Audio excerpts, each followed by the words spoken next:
वो मोहल्ले की खूबसूरत औरत थी जिसकी कुछ अरसे कबल शादी हुई थी और वो 5 बच्चों की माँ थी।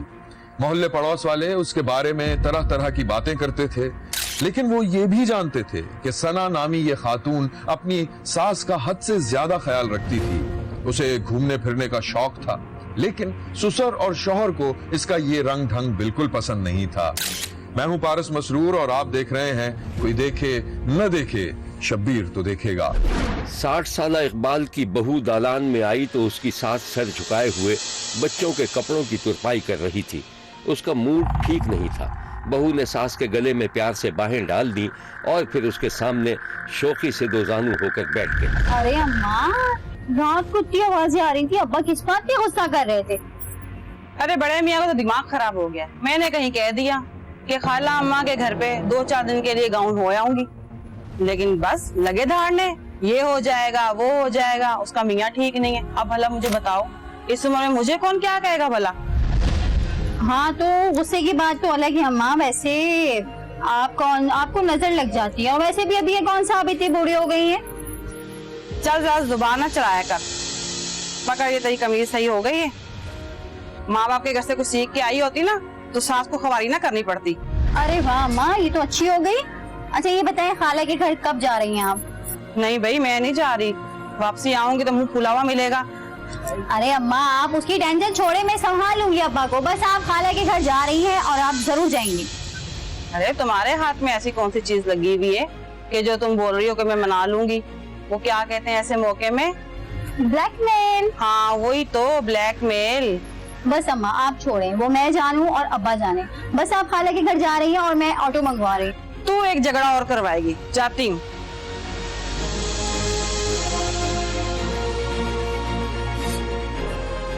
थोड़ी देर में घर के बाहर रक्षा आकर रुक गया। सना अपनी सास को छोड़ने दरवाजे तक आई।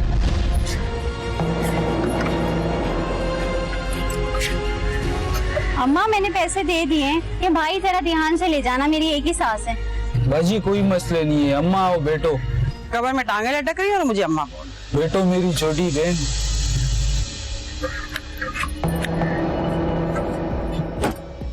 ओके अम्मा। सना दरवाजे पर खड़ी मुस्कुराती रही। रक्षा दूर चला गया तो वो जल्दी से घर में आई और इंतहाई फुर्ती से अपने आशना आबिद को फोन मिला दिया।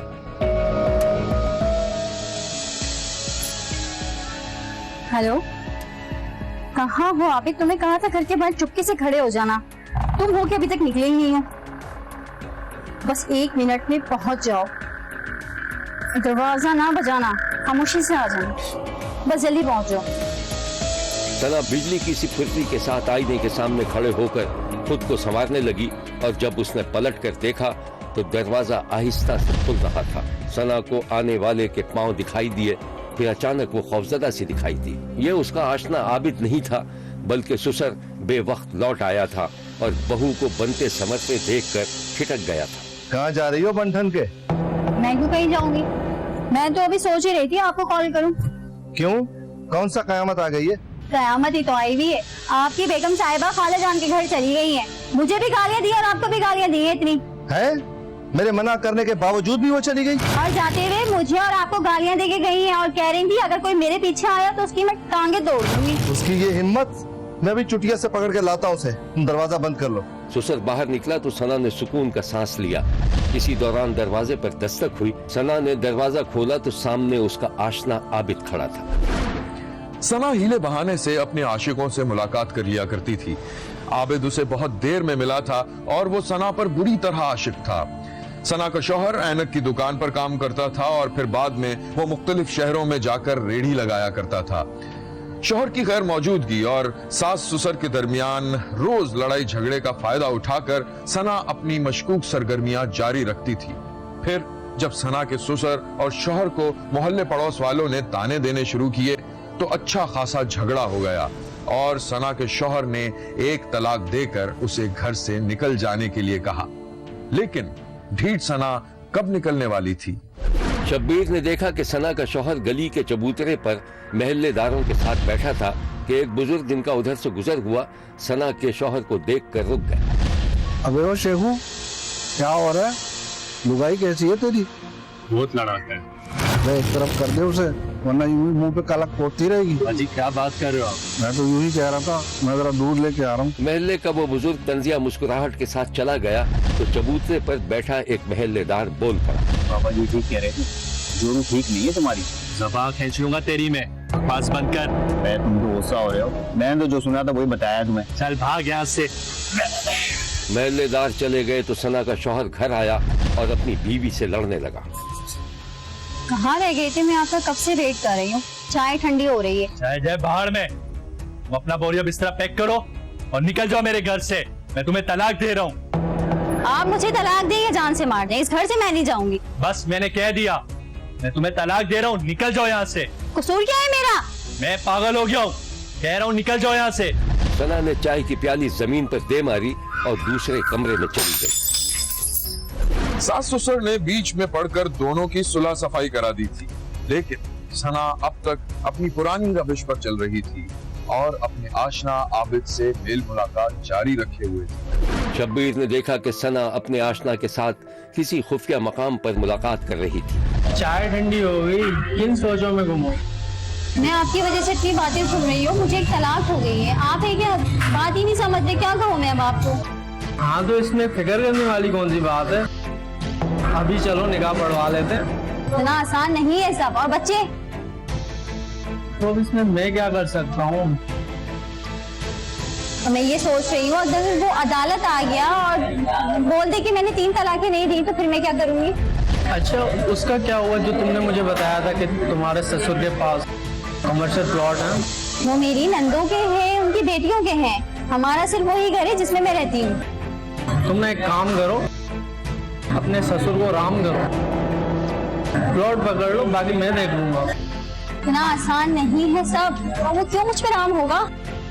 अरे तुम्हें अपना भी पता नहीं है, ये जो खुदा ने तुम्हें हुस्न दिया है ना, ये बहुत काम की चीज है। तुम ना पागल हो गए हो। मैं घर जा रही हूँ। अरे ठहरो तो सही, मैं छोड़ देता हूँ। यहाँ लेते हैं एक छोटा सा ब्रेक। हमारे साथ रहिएगा, कहीं जाइएगा नहीं, क्योंकि कोई देखे न देखे शब्बीर को देखेगा। लड़ाई झगड़े और एक तलाक के बाद सना ने अपना रवैया तब्दील कर दिया था। अब उसे प्लॉट की लालच थी। एक दिन शब्बीर ने देखा कि सना की सास अपनी बहू को कुछ समझा रही थी। सना, तुम कहती थी ना तुम्हारी 2 नंदों का क्या होगा? तुम्हारे ससुर को तो परवाह ही नहीं थी ना, है ना? हाँ तो और क्या? तो फिर बस खुश हो जाओ। तुम्हारे वो जो प्लाट था ना, तुम्हारे ससुर ने बेच के और दोनों बेटियों के नाम करने का सोचना। ये तो बहुत अच्छी बात है अम्मा, लेकिन हमें क्या मिलेगा? अरे बेटा, ये घर तुम्हारा ही तो है, और क्या? लेकिन ये नाइंसाफी है। मैं अब्बा से बात करूंगी। जैसे वो मान जाएंगे, तुम रहने दो, मत करना बात उससे। तो तुम्हारी नंदे क्या सोचेंगी? जो मर्जी सोचे, मैं अपने बच्चों का हक किसी को नहीं खाने दूंगी और मैं अब्बा से जरूर बात करूंगी। बड़ी लड़ाका औरत है, जा दफा हो जा।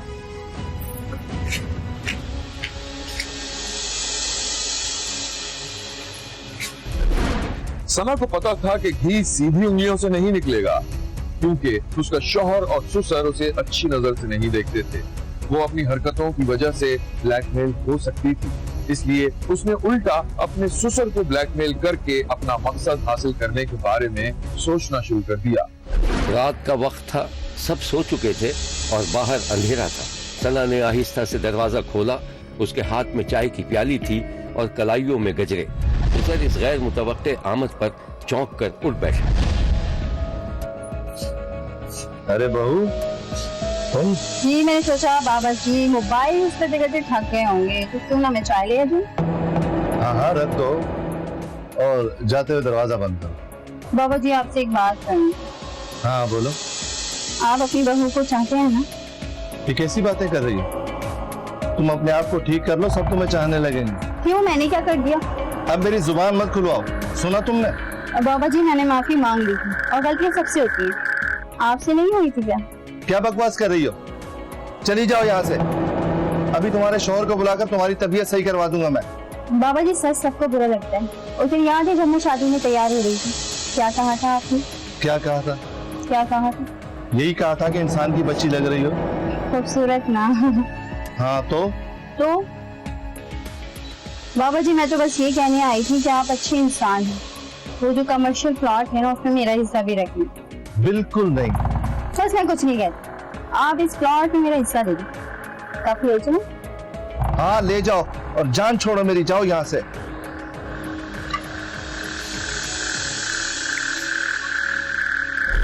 सना ने इंतहाई शर्मनाक प्रोपेगेंडा शुरू कर दिया था अपने ससुर के खिलाफ।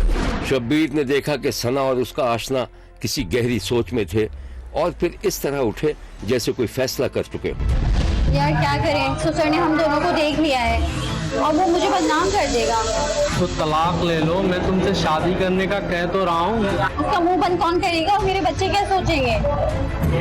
तो रास्ते से हटा देते हैं, अगर पकड़े गए तो कह देना ससुर की नीयत खराब थी। पता नहीं। कुछ अरसे बाद ससुर की बोरी बंद लाश मिली। पुलिस ने मुल्जिमान को पकड़ लिया। मुल्जिमान ने पुलिस को गड़ी गड़ाई कहानी सुना दी कि उसका ससुर बुरी नीयत रखता था, इसलिए उसे कत्ल कर दिया गया था। या जो कत्ल है वो एक लालच था। जो मकान जहाँ पे वो बुजुर्ग रह रहे थे या उनके नाम जो जायदाद थी वो जो वैल्यूएबल जगह है, उसकी कीमत मार्केट में बड़ी अच्छी है, तो उसके दिल में लालच आ गया।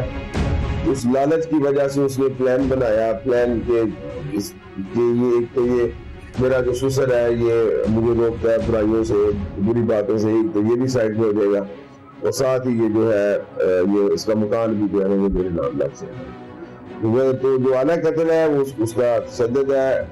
रस्सी के साथ जो 4 पहिए होती है उसके साथ उसका गला उसके साथ टूटा गया है, जिसकी वजह से उसकी डेथ। मुल्जिमा के 5 बच्चे हैं, माँ जेल में है। खुद मुल्जिमा के एक बच्चे ने बयान दिया था कि उसने अपनी माँ को मुबैना तौर पर किसी के साथ दोस्ती करते देखा था। भाई एक ना अद्धे पौने मरने पीछे ना मेरे खामत ना इस बीवी ने मार छड़िया है ते मैनू इंसाफ चाहिए। मैं कतल का बदला कतल लेना चाहनी हाँ। समझ आई, अगर जे इन्होंने छड़ दिता या कतल ना किया या इन्होंने सजाए मौत ना हुई तो फिर मैं मुजरम बना लेना इंशाअल्लाह ताला। ते जेडे मुजरम सन नाल उन्होंने सजा मिलनी चाहिए। मैं सजा देनी है, सजा देनी है, सजा देनी है। ये कहानी थी मुरीद के इलाके अहमदपुरा की और कहानी के तमाम किरदार इसी दुनिया के हकीकी किरदार हैं, जबकि एक किरदार बेगुनाह कत्ल कर दिया गया है। देखते रहिए, क्योंकि कोई देखे न देखे शब्बीर तो देखेगा। यहाँ हमारे प्रोग्राम का वक्त खत्म हुआ। अगले हफ्ते नई कहानियों के साथ फिर हाजिर होंगे, इसी वक्त सिर्फ एक्सप्रेस न्यूज पर। देखना मत भूलिएगा, क्योंकि कोई देखे न देखे शब्बीर तो देखेगा। अगर आप अपने इर्द गिर्द होने वाले किसी गैर मामूली वाक़े से शब्बीर को आगाह करना चाहते हैं तो SMS करें SAB लिखकर स्पेस दें और अपना मैसेज अपने शहर और नाम के साथ 247 पर भेज दें। फैक्स करने के लिए हमारा नंबर है 021-3580-3820। खत लिखने के लिए हमारा पता है 5 expressway of Korangi road, Karachi. Express news, Shabbir तो देखेगा।